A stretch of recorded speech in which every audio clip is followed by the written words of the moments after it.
In the offseason of 2018, Baseball America tried to predict every ALS lineup 3 years later, including the Mariners. How did they do? Quick side note, this video is not made to dunk on Baseball America at all. Predicting lineups 3 years into the future isn't easy, needless to say. Anyways, here's the lineup. If I had made this video 5 years ago, this would be an easy hit. Omar Narvaez had a really good season for the Mariners in 2019, with a 120 WRC plus and hitting at a 30 homer pace. But he was traded to the Brewers during the 2019 offseason. The Mariners received both Adam Hill and a competitive balance round pick, which turned out to be Connor Phillips. That actually turned out to be very significant, as he was the player to be named later in the Winker-Suarez trade. Anyways, back to Narvaez. He struggled during 2020, but he bounced back with a monster start to the 2021 season, briefly competing with the likes of JT Realmuto and Buster Posey for the best catcher in the National League at the time. But he wasn't the same after this, struggling with the Brewers for the rest of 2021, in 2022, and in Queens after that. It was impossible to know that Narvaez would take the direction after his great 2019. Everyone could see the ceiling he had as a player, but this is a miss. This is a pretty sad one because there was definitely something there with Evan White. He had big raw power and he had a good eye at the plate. The Mariners called him up to be their everyday first baseman in 2020, but it didn't go well. Despite some very strong batted balls, his strikeout rate neared 42%. He finished the short season with a 66 WRC plus. He was an excellent defender, winning the AL Gold Glove, but it's at first base, which really caps his defensive value. In his brief 2021, White cut down on his strikeouts, but his elite batted ball numbers completely bottomed out. His average exit velocity dropped by 6 miles an hour, and his walk rate saw a massive decrease along with his barrel rate. He's currently with the Angels organization. I still think there's a good hitter somewhere in there, but I unfortunately doubt that it's ever unlocked.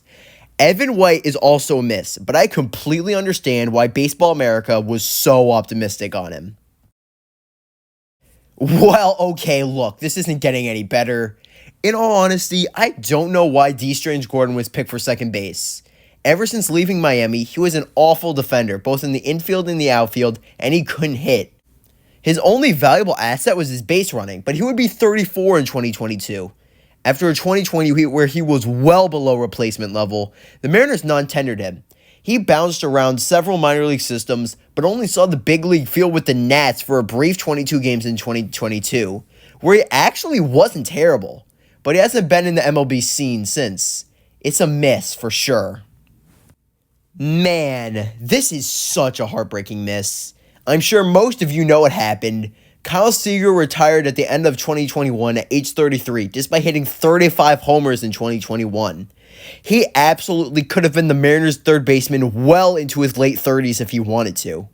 Even into his late 30s, he was a great defender in third base, and in 2021 could incinerate a baseball when he wanted to. During practically his entire tenure as the Mariner, Seager was electric, and he was arguably the icon of the late 2010s Mariners. A miss, but no fault of Seager's. There it is. After being a very highly touted prospect, Crawford was average at best with the Phillies in 2018, but both Baseball America and the Mariners saw the potential. Quick side note, I'm assuming this article must have been updated after it was published because the JP trade happened a few weeks after this article was written. But I'm sure that this is the lone exception, no foreshadowing whatsoever. His bat improved slowly until 2023, where it exploded.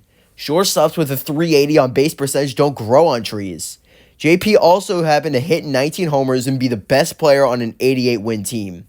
Crawford so far this year has struggled, but he will be okay. His batting average on balls in play is well below his career norm, and he's actually hitting the ball even harder this year. Crawford is an integral part of the Mariners, plain and simple. Hit. I guess this counts as a hit? Kelenic was in the Mariners lineup on 2022 opening day, but it wasn't in left field and it also didn't last very long. Kelenic was a perennial MLB top 5 prospect until his call-up in early 2021, where he struggled. But after being sent down to Tacoma and returning late in the year, he looked really good at the plate. But after an absolutely brutal start to 2022, he was sent down to the minors. He came back up, looked solid, and he was pretty good overall in 2023. He's now with the Braves, where he's been great and currently stands as a good leadoff hitter. Overall, even if Kelenic didn't fully pan out with the Mariners, this is a hit. How do we tell him? All jokes aside, I don't know why Julio Rodriguez wasn't picked for this. Baseball America themselves had Julio as the team's 4th best prospect in 2018, as well as their best power hitter. But let's try to look past that for a second. Malik Smith was actually a pretty big deal as a prospect, being named Braves Minor League Player of the Year in 2015, and he was actually good with the Rays in 2018. But despite a good K-to-walk ratio and elite speed, he was one of the softest hitters in MLB. Nothing here screams 366 BABIP. He was actually decent in 2019 with Seattle, where he got most of his value from his defense and base running, but he was released after a brutal 2020. Needless to say, a miss. Even though Mitch wasn't in the Mariners' 2022 opening day lineup due to injury, this is a hit. He was consistently one of the Mariners' best hitters throughout the late 2010s, and he was pretty good in 2021 and 2022. Even though he's been struggling since, both with the Giants and Seattle, Mitch has earned a lot of good with the Mariners. They don't have a chance at the playoffs in 2018 or 2021 without him, even if they didn't quite make it. This is a hit. Similar situation here to Mitch. Kyle Lewis wasn't in the 2022 opening day lineup, but he certainly would have been had he been healthy. K-Lew's 2020 was electric, and his 2021 follow-up was going great too, until he got hurt. A torn meniscus and a concussion have both taken away his defense and his power. He's currently out of the league, but K-Lew's struggles do come with a caveat that I failed to mention in my last video. He was great in the Diamondbacks AAA system last year. I don't think it's over for Lewis yet, but I wouldn't be surprised if he's played his last game as a great player. Even then, he definitely flew high enough during his short peak to be a hit. That's it for the lineup. A mixed bag. Some hits, some misses. Now, onto the rotation. Justice Sheffield is a very interesting one. He's an easy miss, no doubt. Any Mariners fan that watched him in 2019 or 2021 will tell you that. However, his 2020 was actually really good. He didn't strike out many, but he didn't walk many and didn't allow homers. But his pitches got absolutely destroyed in 2021, and he's currently in the Reds organization. Barring an incredible renaissance, I'd be shocked if he pitches in another Major League game. Yusei Kikuchi is a miss, but it's no fault of his own. He struggled in 2019 and 2020, but he had some very nice peripherals in 2020. And despite a dreadful second half, he was pretty good overall in 2021, and he was so good in the first half that he was an all-star. But his 2022 was a total disaster. In his first year with Toronto, he was one of the worst pitchers in baseball and even fell out of the Jays rotation. A lesser pitcher might have fallen out of MLB, but Kikuchi bounced back very nicely in 2023 and has been a solid pitcher so far this year. His hard hit and barrel rates probably stop him from being an ace or a 2 pitcher on a good team, but he's a reliable mid-rotation arm and he's a good strikeout pitcher. Despite the miss, Kikuchi has had a very solid career. Logan Gilbert is the easiest hit on this entire list. JP is awesome, but Gilbert overshadows everyone else on this list. Since his breakout in 2022, he's been an incredibly durable arm, and he's been elite at preventing runs.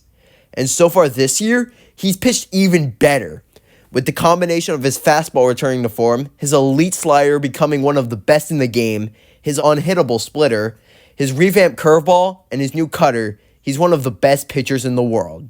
Logan Gilbert's Cy Young campaign is real. Put away the pitchforks and torches. Marco Gonzalez is a hit. From when he came over from St. Louis up until 2023, he was an invaluable piece of the Mariners' rotation. Marco averaged over 185 innings between 2018 and 2019 and was effective when he pitched. Marco's best season was 2020, where his strikeouts were up, his walks were down, and he had his career best ERA and FIP. Marco remained solid throughout 2022, but him overperforming his underlying statistics finally caught up to him in 2023. He's currently recovering from a forearm injury with Pittsburgh, but he's been very effective when he has pitched, although again overperforming his underlying numbers. With his velocity also up, I'm not going to count out a rebound, but he deserves a lot more credit for what he did with the Mariners than he gets. Easy hit. I'm not going to lie. Before researching for this video, I had no idea who Sam Carlson is. After struggling in the low minors as a starter, he was moved to the bullpen. He's currently with the Brewers AA system, where he's actually been pretty successful. He'll probably make a major league appearance as a relief option at some point, but at 25 years old and in AA, he's clearly a miss. And finally, the projected closer, Edwin Diaz. Yeah, I double-checked and I triple-checked, but I'm pretty sure that I'm not going crazy that the Mariners having both Kelenic and Diaz makes no sense. But let's try to look past that for a second.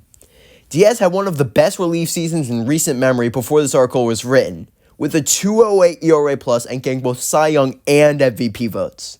But he was part of the Mariners' massive teardown of 2018, being sent to the Mets alongside Robinson Cano. He struggled during the Juice Ball 2019 season, but that was clearly an outlier, as he's been one of, if not the, best reliever in baseball since. Despite a down 2024 so far, I still think he's got more left in the tank. This is a miss, but it's no fault of Diaz. In review, Baseball America overall went 6 for 15. For predicting 3 years into the future, that's not bad at all. 4 of their 6 hits were position players, and the outfield is the position that had the most hits. Don't forget about the Seager and Kikuchi picks that were also very close to being hits. All in all, credit to Baseball America. These picks overall aged well, even if there were of course some whiffs.